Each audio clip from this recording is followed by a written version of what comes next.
I call this meeting of the South Redford Board of Education together at 6:33. Will we stand for the Pledge of Allegiance?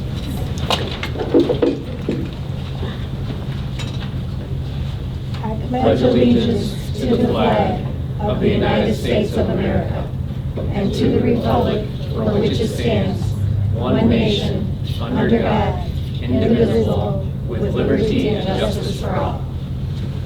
Next item on the agenda, Madam Secretary, will you call the roll, please? Daniel Winston. Present. Lori Hicks, absent. Anthony Johnson. Present.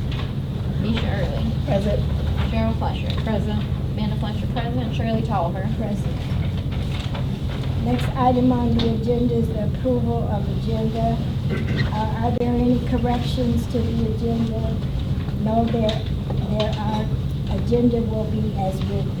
Next item on the agenda is Superintendent Communications. Mr. Bowden. Thank you, Madam President. I have several communications this evening. At each board table setting, in advance of Board Appreciation Month, and sticking with our tradition, the board is receiving their board appreciation gifts in line with the holiday season. And so each board member has 3 specific items to acknowledge the board in advance of board appreciation.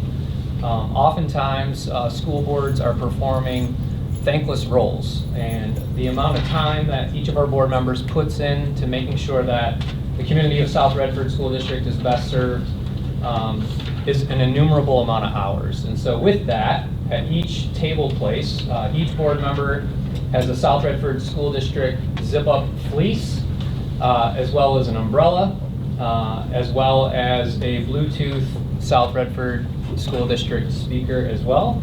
And so it's our way of saying thank you for all of your appreciation and for the countless hours that each of you puts in. So here's an example of what the speaker looks like, and then it is embossed with the South Redford School District logo on the top, as well as the other South Redford swag. So thank you for what you do.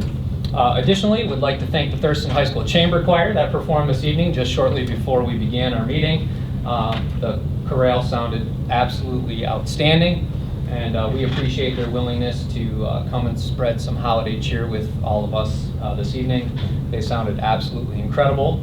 Also, a special thank you to Karen Cumming from Food Service, as well as our very own Chef Tony and our Thurston High School culinary students. I'm not sure if they're still over there. But they were kind enough to provide us with quite the food arrangement this evening that we were all able to enjoy, and so it's much appreciated for their efforts this evening. I also wanted to acknowledge the Thurston High School Drama Club, who put on an outstanding performance approximately a week ago. The name of the production was called The Bottom of the Lake. In fact, some of the students that performed this evening in the choir also performed in that performance as well. And they did an outstanding job. So a special thank you to the Thurston High School students that were a part of that production, as well as Mr. Tim Shaner, who was here directing the ensemble this evening, as well as Patty Denton and Austin Marcio for organizing an outstanding performance that we are super proud of. I also wanted to acknowledge the Vandenberg Staff Member of the Month for the month of December. Special thanks and shout out to Ms. Kelly Shoup, who is the Vandenberg Staff Member of the Month for the month of December. Every single year, Mrs. Shoup takes the time to decorate their hallway at Vandenberg Elementary School in holiday decor. She also creates a 12 Days of Christmas calendar for the Vandenberg students, in which there's always fun things for the Vandenberg students to do. She also plans numerous amounts of field trips for students of Vandenberg, and her passion for teaching overflows into every single area of the Vandenberg school. And her students enjoy and have fun every single day in a very joyful learning environment, in which the students also perform at very high levels in Mrs. Shoup's classroom as well. So we would like to acknowledge Mrs. Shoup. I also would like to remind the Board of Education, as well as audience members this evening, that tomorrow night is National Junior Honor Society Induction Night at Pierce Middle School, and that's taking place at 6:00 p.m. And then also on Thursday, if you're interested in hearing a holiday concert from the Thurston High School Band, That is happening this Thursday at 7 o'clock at Thurston High School. And that concludes my communications this evening, Madam President. Thank you. Next item on the agenda is board comment, communications. Are there any? Anybody? Okay, there are none. Next item on the agenda is comments from the audience, topics related to the agenda. Do we have any?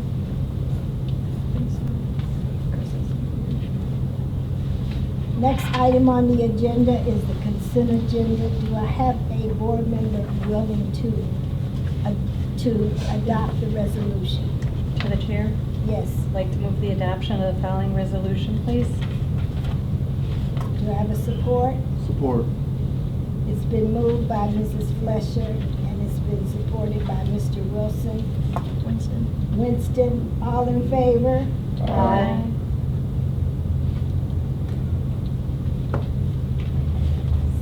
Six ayes and 0 nays. Next item on the agenda is the presentation of K-9 Murphy commemoration. Thank Mr. Byer. Thank you, Madam President.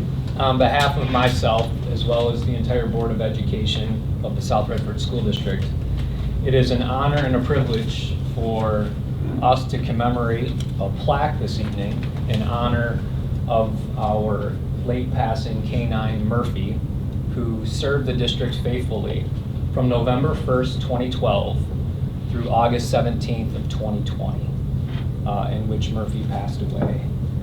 This is especially near and dear to not only my heart, but we also have some special guests that are in the audience this evening.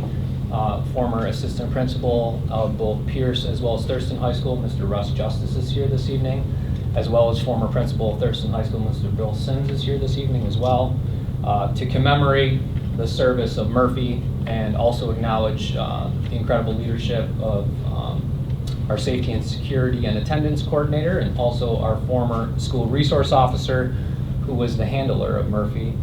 And this is near and dear to my heart. I got a chance to work with Murphy for a number of years as well in my time over at Thurston High School. And so it's an honor and a privilege on behalf of myself as well as the entire Board of Education to acknowledge Murphy's dedicated service that he provided. Much comfort, much solace, as well as another layer of safety and security here within the South Redford School District. And I know not only on behalf of myself, but on several people that are in the room tonight, that we will cherish those memories, and we are thankful for both Keith Cooper as well as for commemorating our former K-9 Murphy. So with that, I would like to present the following plaque to Mr. Keith Cooper.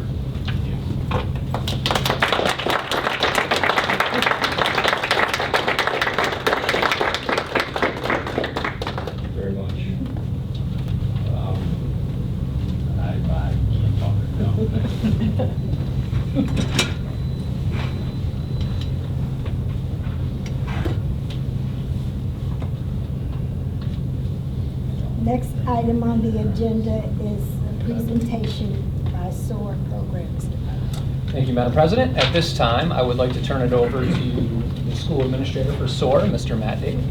Thank you, Jason. Thanks everyone for coming. I'd like to open this presentation with, again, thanking the board for this space. I know a few months ago we had the opportunity to share about our program, and that was up front. So we're very happy to have you guys back here in our space. It's beautiful, it's functional, but I just want to reiterate what I shared with you last time. The favorite thing about the space for me is that what it communicates to our students when they come in. It tells them and their parents that we as a district value all of our students, not just the ones that fit to the traditional environment. So I just want to start again by saying thanks for the space. Tonight I'm going to give you another big picture overview of who we are and what we do and why we do those things, just as a refresher. And for those of you that are joining us here tonight, then I'd like to share some of our data, some new innovations initiatives that we're starting this year, and then what students are saying. So this overview is what I share with parents and students when they ask about the program. So I like to just start with who we are and what we do and why we do what we do. So we are a 6 through 12 online school. That means we have students as young as 11 and students as old as 19, sometimes even older. So that's a pretty big range of students. We work with mostly kids that are looking to make up credits. There are a number of reasons why students find themselves behind.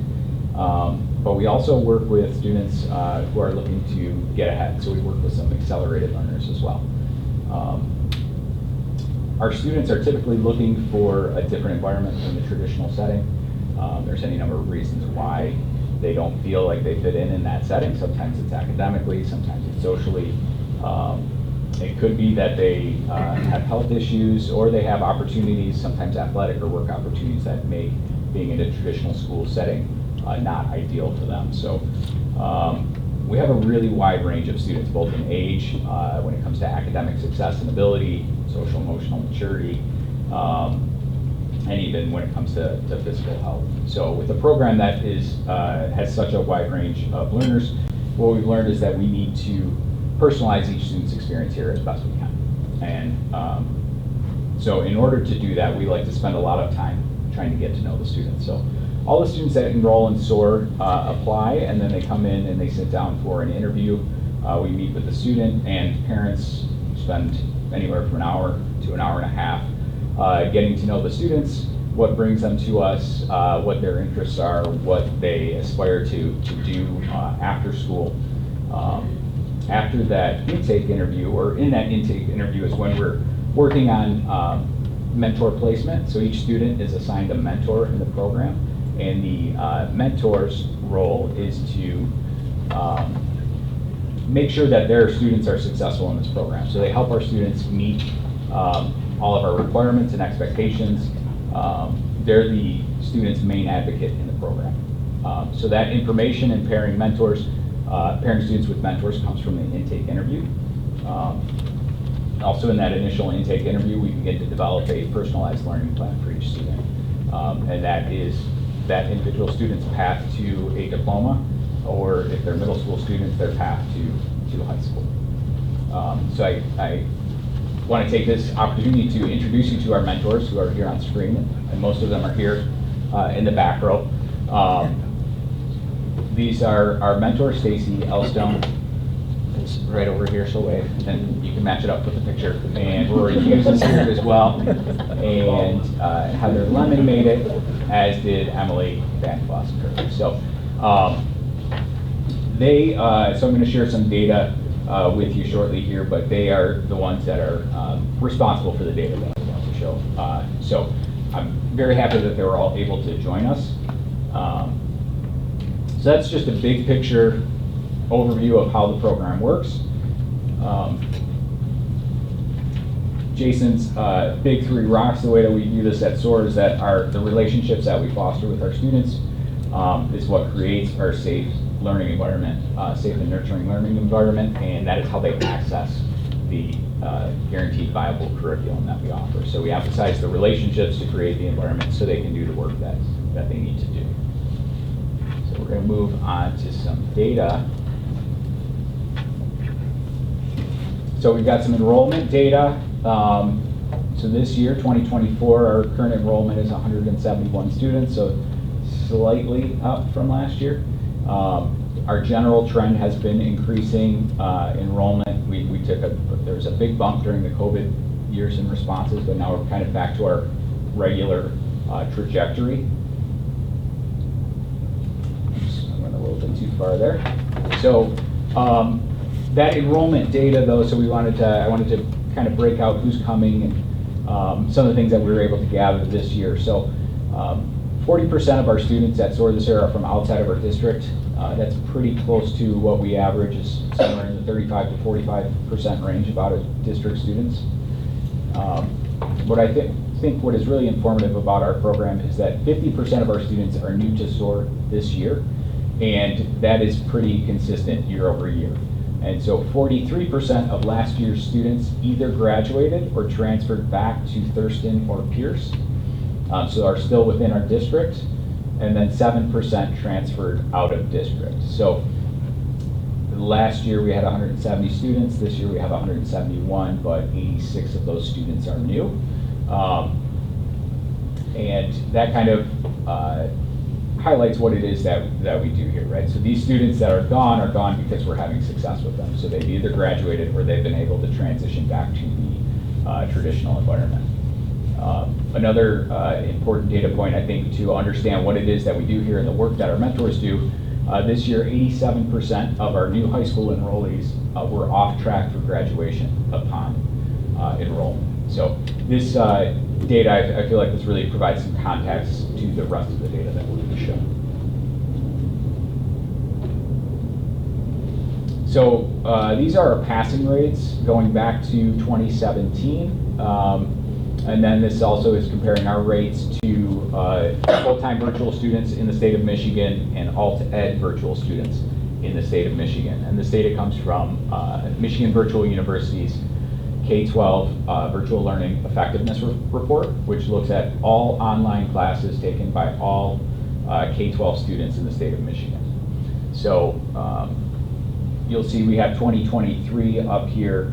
Our 2023 data, we were at 82%. Michigan Virtual University will release their 2023 data in February. So we don't have the comparison rates, but you can see between 2017 and 2022, we've consistently outperformed all other full-time online students. And then that 2024 data point was our first term, the first 10 weeks of this school year, we had an 81% passing rate. So we're on track with where we like to be. We like to be north of 80%. And again, with the exception of the COVID years, we are north of 80% or pretty close in our passing rate. So we're pretty proud of those numbers, which translates to our graduation and dropout data. So 2023, our grad rate was 85%, which we're really proud of. Which was up from 81 in 2022.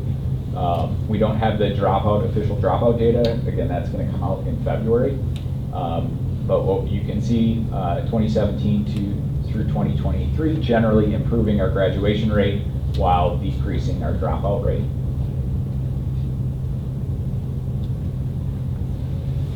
And this is comparing our graduation rate to similar programs in the area. So other full-time online programs and alt-ed programs in the surrounding area. So again, our 2023 data is included. We're over there on the left-hand side.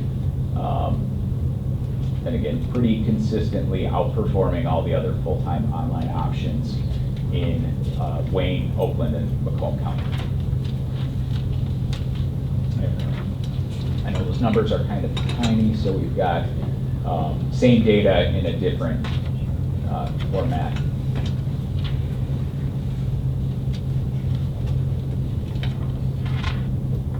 And again, we'll update when the state releases data in February. We'll update the rest of the 2023 data. So when I came in June and spoke to the board, I was asked about what we're doing for post-secondary support.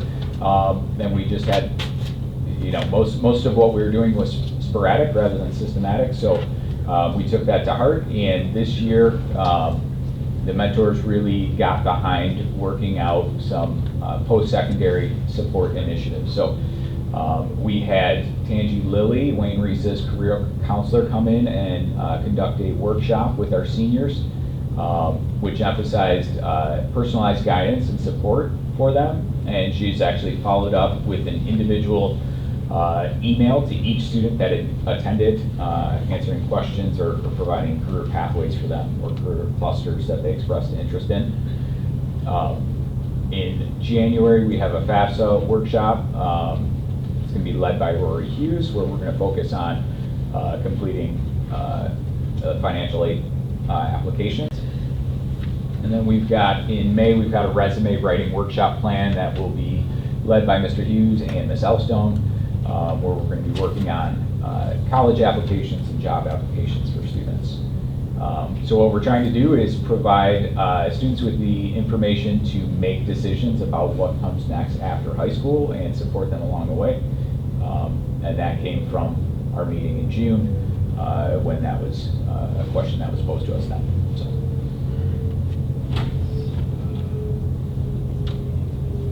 And this is my favorite slide. We asked our students what they liked about the program, and this is what they had to say about it. So I'll read some of those because I was really happy to get this feedback. So what I like about SOAR is that the people that work there are very friendly and always willing to help us with our work and just talk to us too. I like the helpful and patient environment provided by the staff. I like how mobile our learning is and how comfortable it is when you're in the lab and how cool all the mentors are with one another. I like the quiet environment and the individual help I get from all the mentors. It's a healthy environment to be in. I get to do my work pretty much at my own pace. I always get the help I need. Everyone there is very friendly. It kind of goes on.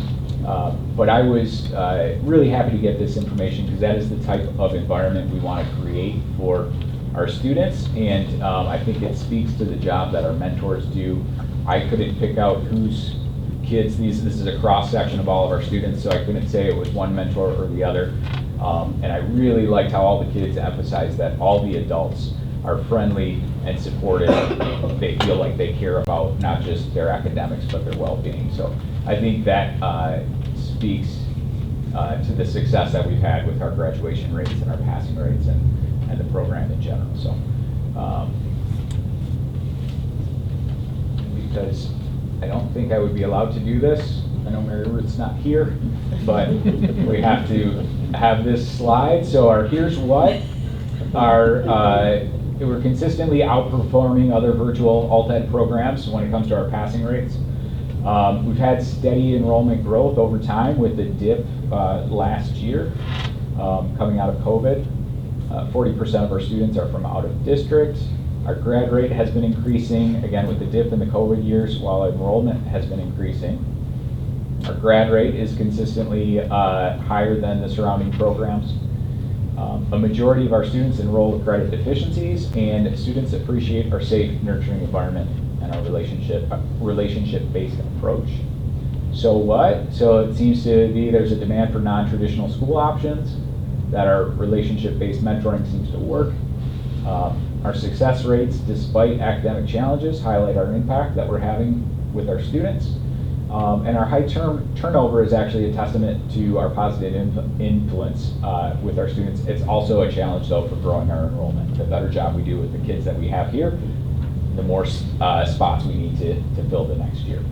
And then our now what is to continue to explore ways to increase out-of-district enrollment and to continue to scale the program without sacrificing the personalized approach or the reputation that we've established. So with that, I'll turn it over for questions. Is there any questions? To Chair. Yes. Matt, I see that there was a lot of information about how they like your mentors. None of the students like you? Nobody said anything like that?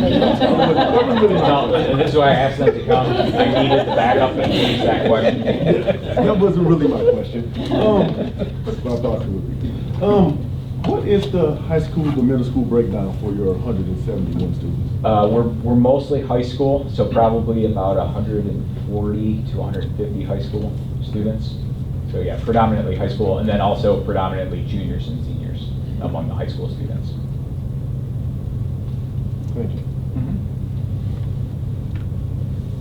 Are there any questions?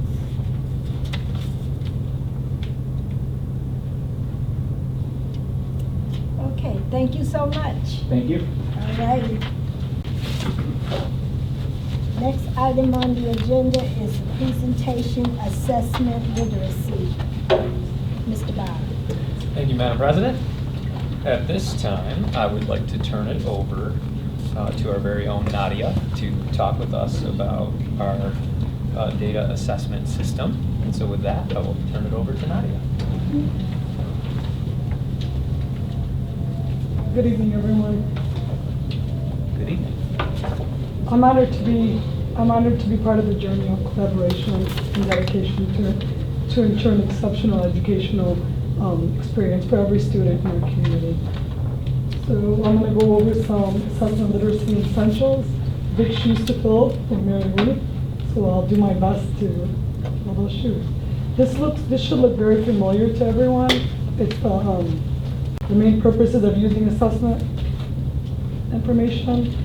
Again, focusing on the upside down triangle, the top part being the formative assessment process, which should include 90% of our assessment.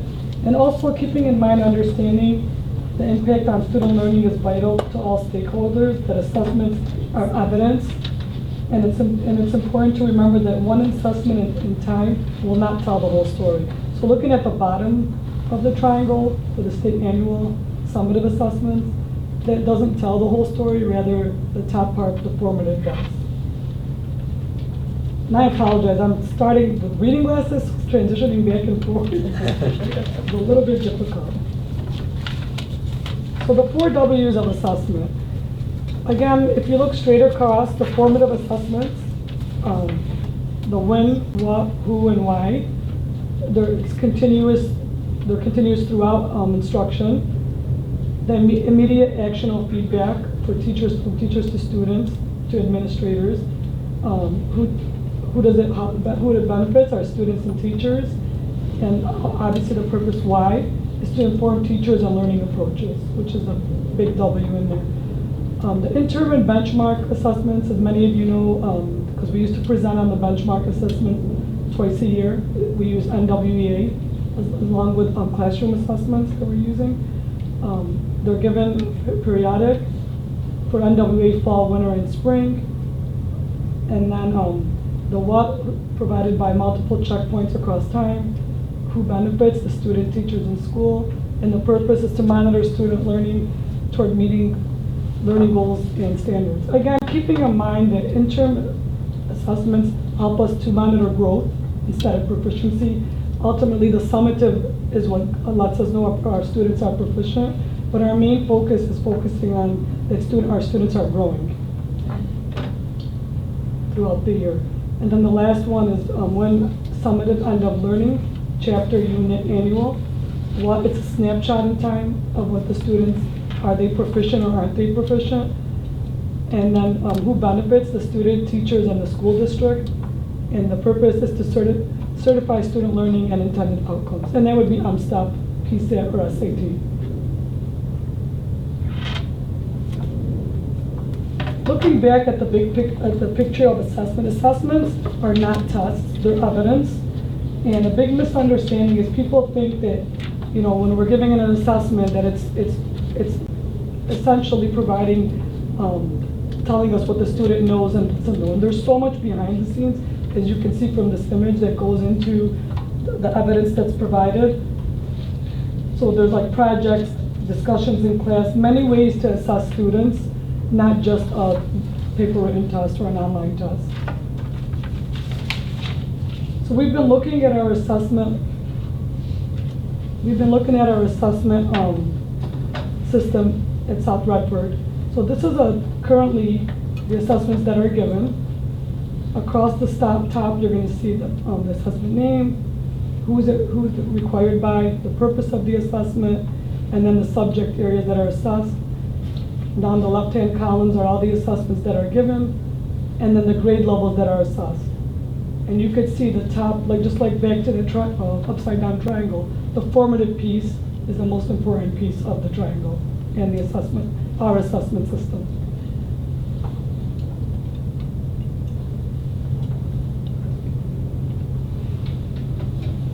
So in a balanced assessment system, it prioritizes formative assessments for ongoing feedback.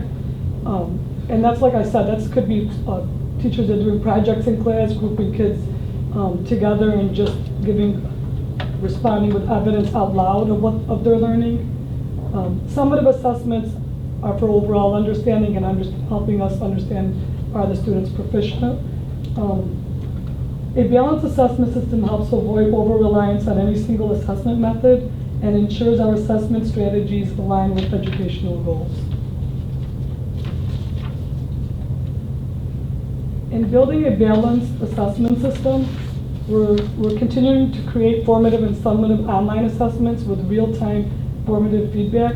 We've actually just met with our middle school science teachers at Pierce, and we created online assessments, which I'm happy to say today, the sixth grade team administered those assessments. The assessments were built very thoughtfully with multiple types of questions in each test, different levels of depth of knowledge questions. And the students, what's nice, are going to get instant feedback. So as the students were taking the tests online today, the teachers could monitor which questions they were getting right, which questions they were getting wrong, and so on and so forth. And they did build those assessments by standards.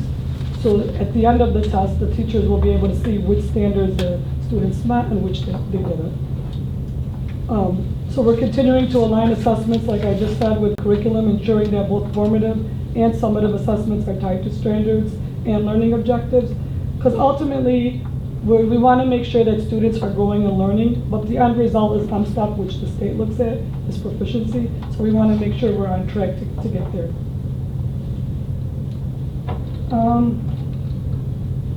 So then now what? Rebuilding a balanced assessment system. Like I said, we're doing ongoing professional development.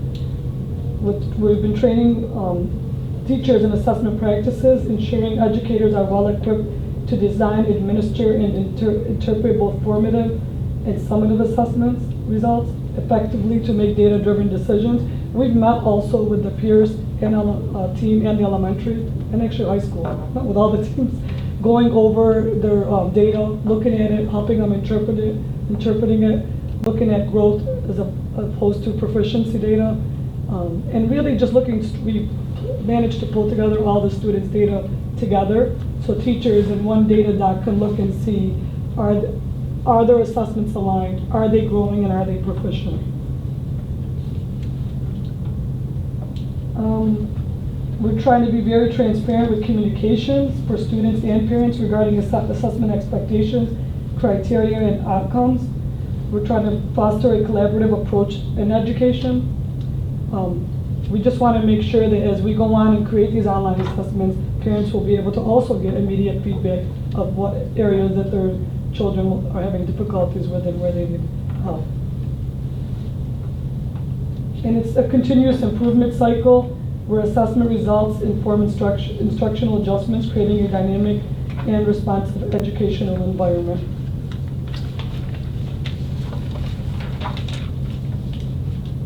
And I just want to take the time to thank you all for your unwavering and continued commitment to advancing the quality of education for our students.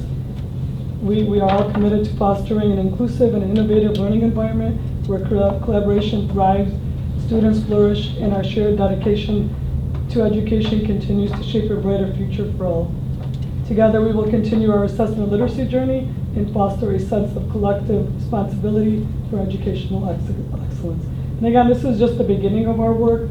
We're meeting with all teams, elementary, middle, and high school, to continue this work. And any questions? Do you have any questions? Can we get a copy of that handout, please? Yeah, okay, yeah, Make that happen. Okay, thank you. all right. Any other questions? Thank you, everyone. Thank you. Thank you. Next item on the agenda is discuss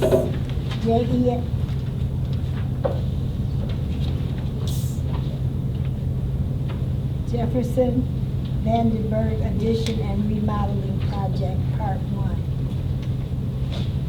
Thank you, Madam President. At this time, I would like to turn it over to our partner from Barton Mallow, our very own Kelly Ferguson, to talk with us about Jefferson Vandenberg additions and remodeling project, part 1. Kelly. Good evening. Good Good evening. evening. So I'm coming to you today to present to you guys the successful subcontractors for the remodeling and addition work at Jefferson and Vandenberg Elementary Schools. This project was broken, or this presentation was broken up into 2 different phases. We are currently still interviewing subcontractors for asphalt and concrete paving, site utilities, concrete paving, hard tile, and we are still out to bid for specialties and mechanical. So that will come in January. For the low bidders that we did that are represented here tonight. We did post bid reviews with them with our partner, legal planners, as well as architects, the engineers, and their consultants, and everyone has come into agreement on who we decided to recommend for this project. The only contractor that is not the original low bidder that we're recommending is the acoustical ceilings contractor, because the low bidder for that category did not have a complete work scope. We had to go to the second low bidder for that one. What's nice about this is roughly 16 to 17% of the contractors, of the contract value, I should say, that's being awarded is going to companies that are located in Wayne County. You guys have any questions?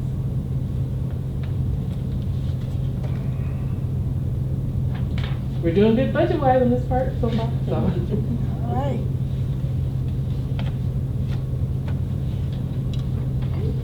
Okay, next item on the agenda is discuss Fisher, Jefferson, Vandenberg, and Pierce Middle School technical project, part 2.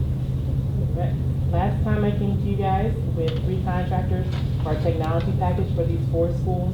This is the second part, which is for security, which will be some additional card readers for our additions that we're putting on in Jefferson and Vandenberg, as well as some additional cameras.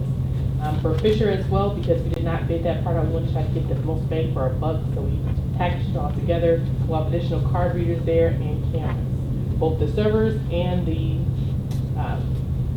servers for both the card readers and the cameras have already been approved and applied and installed in previous bid packages.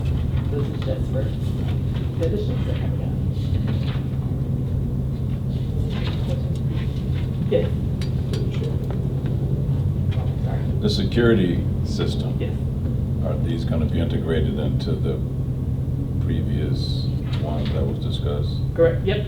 With They are. no flaws to that? They'll be Nope. able to- They'll match everything. We'll be perfectly good to go.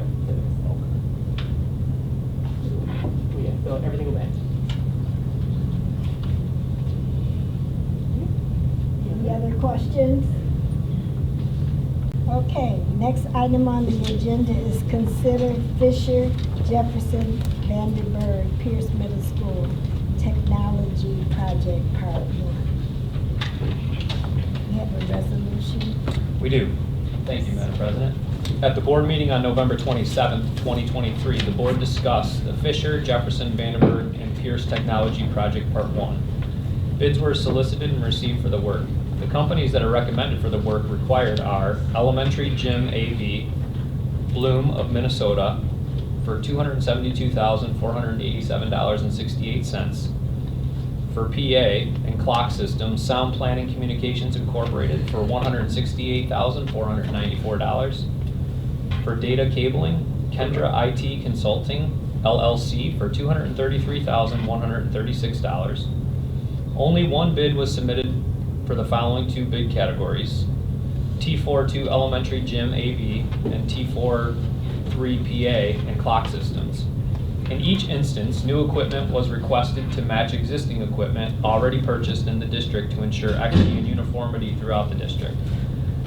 This limited the number of qualified bidders to those that are both approved distributors and installers of the desired manufacturers and have the capacity to complete the work in the designated time frame.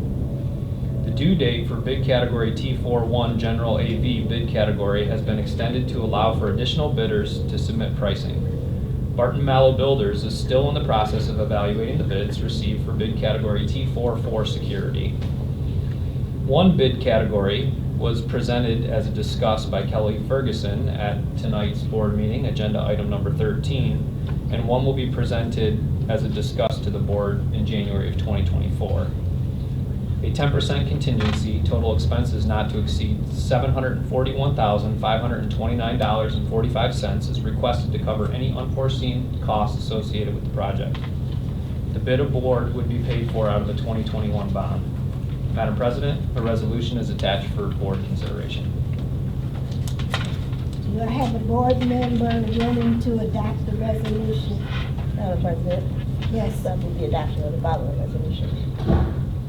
Do I have a support? Support. It's been adopted by Mrs. Early and supported by Mr. Johnson. All in favor? Aye. Any nays? 6 ayes, 0 nays.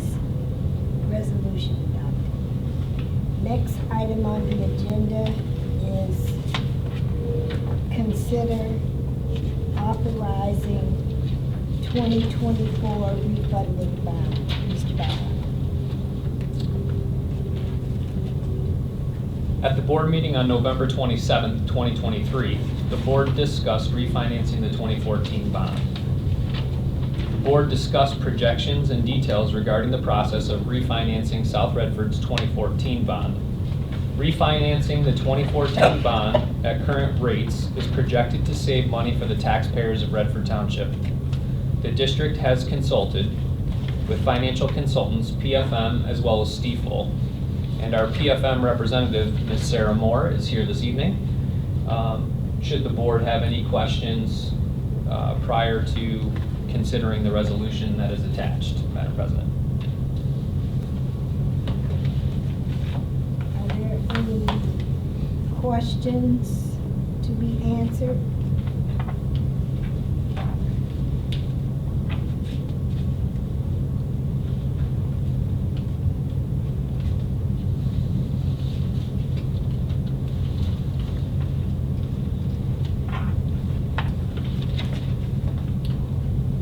Is the board member willing to adopt the resolution?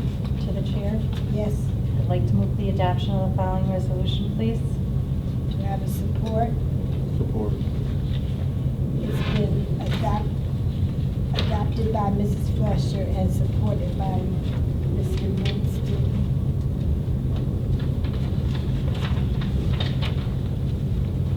All in favor? Aye. 6 ayes, 0 noes. Resolution adopted. Next item on the agenda, consider millage replacement, restoration, and extension. Mr. Bob. Thank you, Madam President. At the board meeting on November 27th, 2023, the board discussed asking voters to renew a millage not to exceed 2.6138 mills on non-homestead property and restore a millage at 18 mills on non-homestead property. These millages will expire at the end of 2025 and 2024 tax years respectively. In order to continue to levy the millages, an election must be held and a replacement, restoration, and extension must be approved by the voters. In order to hold an election, the board must certify the ballot language prior to the filing deadline of February 13th, 2024.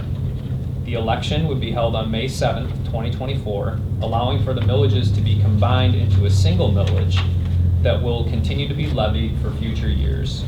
Madam President, attached is the proposed ballot language for the May 7th, 2024 election.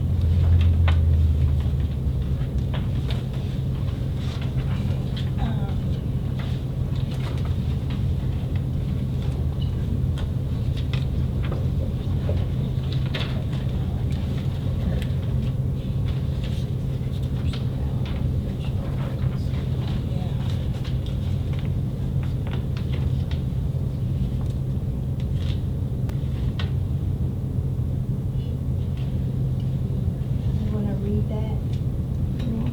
Yes, I do. So the Exhibit A is the official ballot wording for what would be on the ballot. Should we vote tonight to have it be that way? It says operating millage restoration proposal.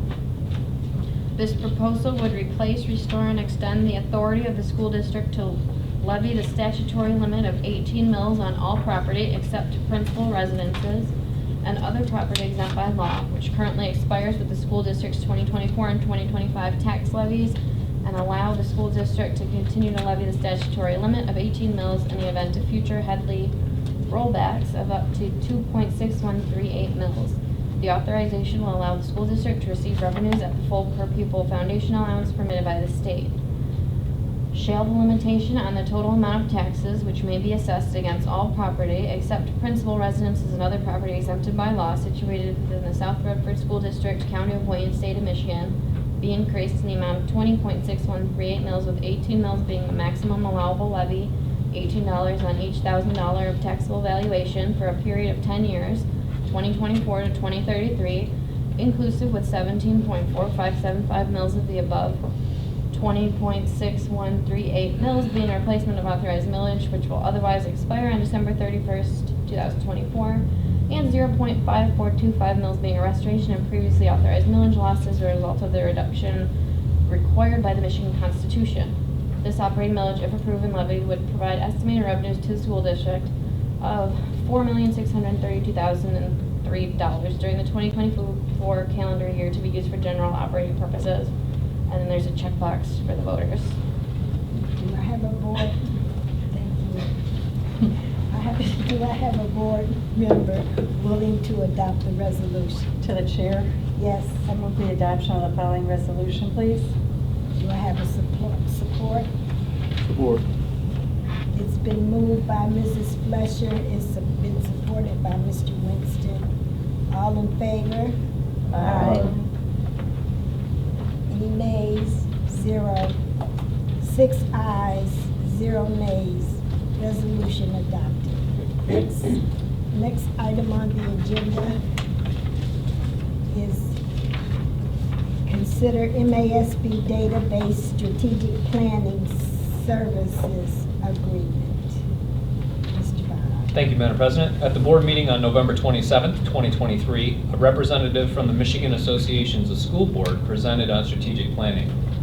The board would need to authorize the district to enter into the attached agreement with the Michigan Association of School Boards if the board desires Michigan Association of School Board Services for data-based strategic planning services.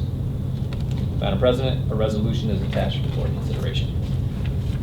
Do I have a board member willing to adopt the resolution? Madam President, Yes. I move the adoption of the following resolution. Do I have a support? Support. It's been moved by Mrs. Early and supported by Mr. Johnson. All in favor? Aye. 6 ayes. Any nays? 0. Resolution adopted. Next item on the agenda is comments from the audience, topics not related to the agenda. Okay.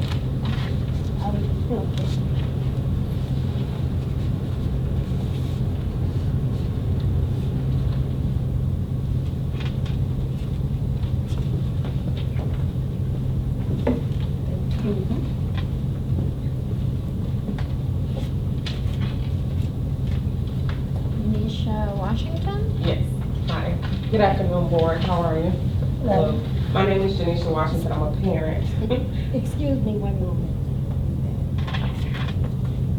Just 1 second, okay?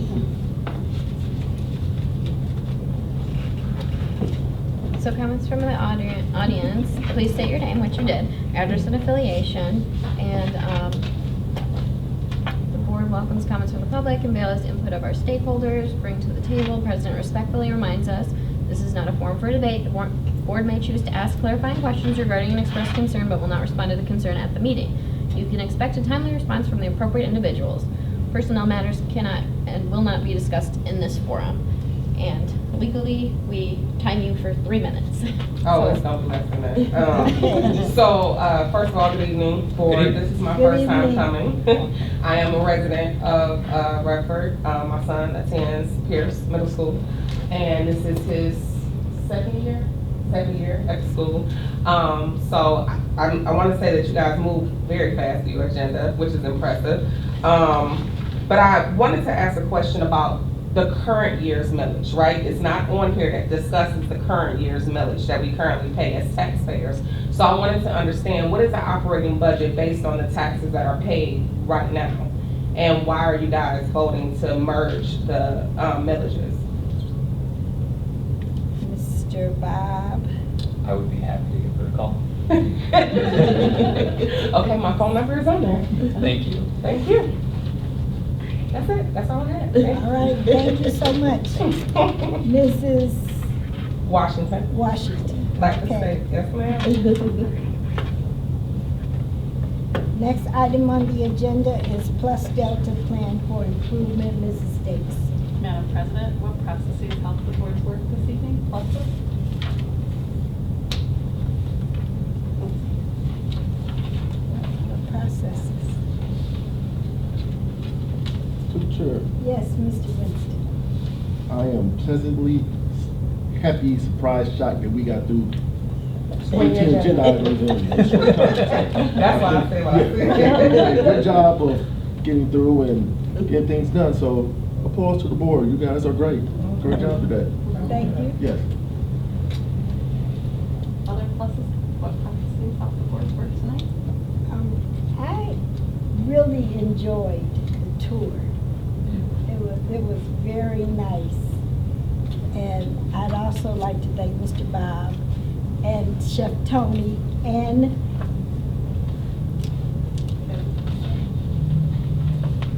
our person for Kelly for doing a great job in expressing and our tour. Madam President, if I Yes. may. For anybody who's interested in touring the innovation space at the conclusion of the meeting, you're certainly welcome to stick around. We'll do one final tour this evening for anybody who might be interested in checking out the space that's attached to this building. Thank you. Thank you. Okay, Ms. Davidson. Opportunities for improvement? What processes would help the board's work in the future? Chair. Yes. Personally, this was a horrible spot to see this board for me. I'm just really close, so it's a glare, so just the configuration a little bit. I mean, it's just trying to see. So, yeah, that was it, just couldn't see all the time. So I kind of had to keep doing this. It's weird. So can I sit over there where the superintendent is next time, please? Other opportunities for improvement? Processes would help the board's work? I believe that's all, Madam President. Thank you. If there's no further business that comes before this board, I adjourn this meeting at 7:25.